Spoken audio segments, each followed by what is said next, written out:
There's going to be some grammatical errors in this, so forgive me before we get started. And so I'm sorry.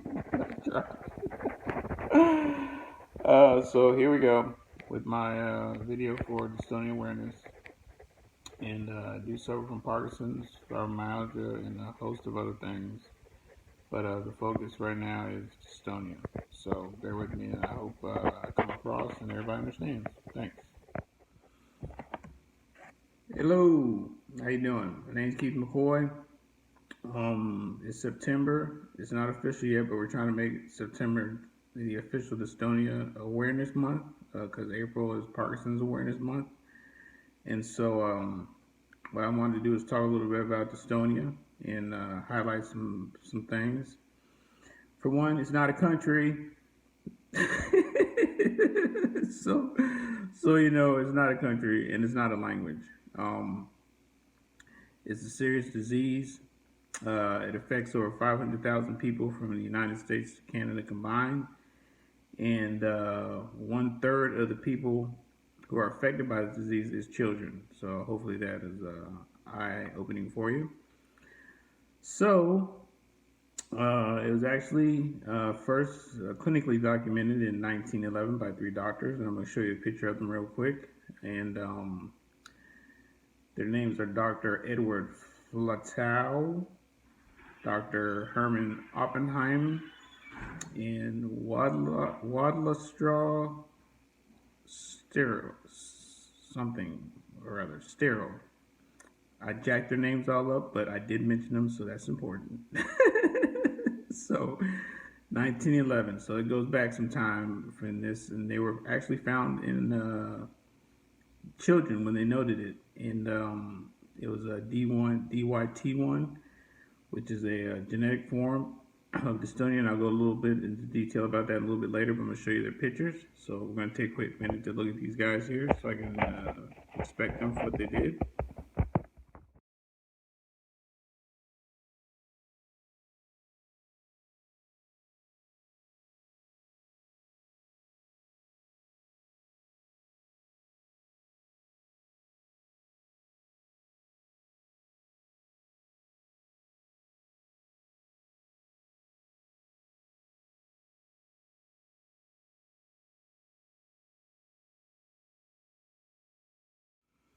Okay, a little bit more about dystonia. Now that you've seen those guys, it's like I said, it was originally found in children in a genetic form, and genes passed through the parents, and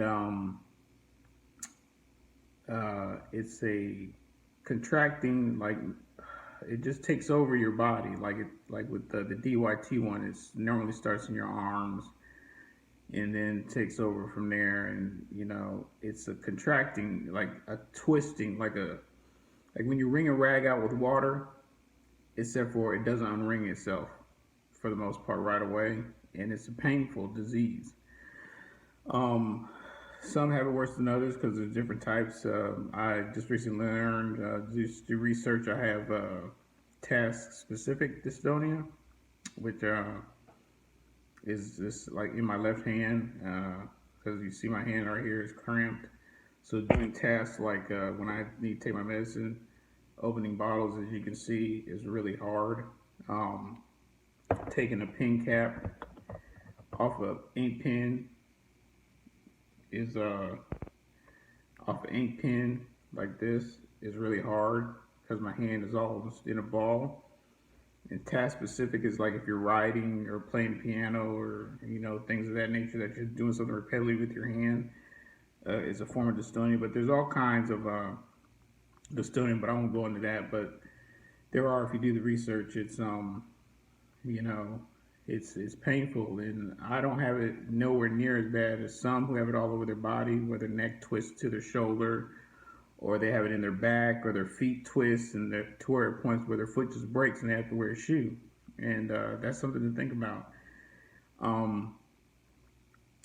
We need to get the awareness out there. It's very important. A lot of the people that I know are, I mean, it's painful and in tears, and it's painful sight to see. What else? I think I said for the most part what I was trying to say. But there is a petition out there to try to make this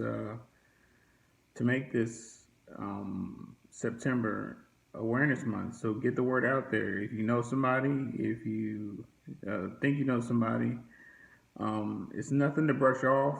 It hurts, and for me, the task that I like to do, even if I have my right hand, which I'm right-handed, which is starting to slowly also get dystonia, but not as bad as my left.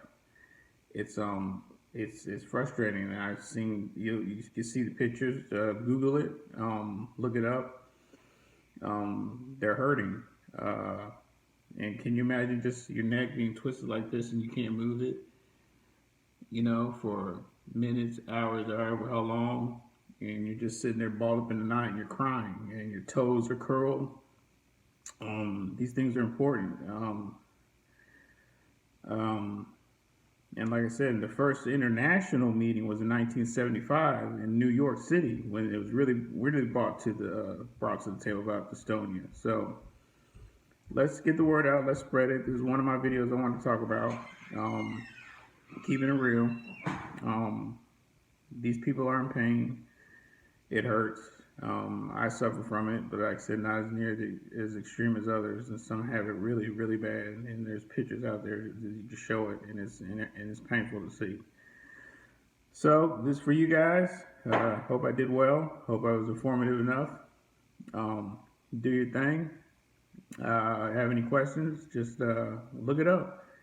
It's out there. It's affecting people, and like I said, 1/3 of it affects children, and we need to get something going out there. All right. Thank you. Hope that was informative enough. There'll be more later on. All right. Take it easy.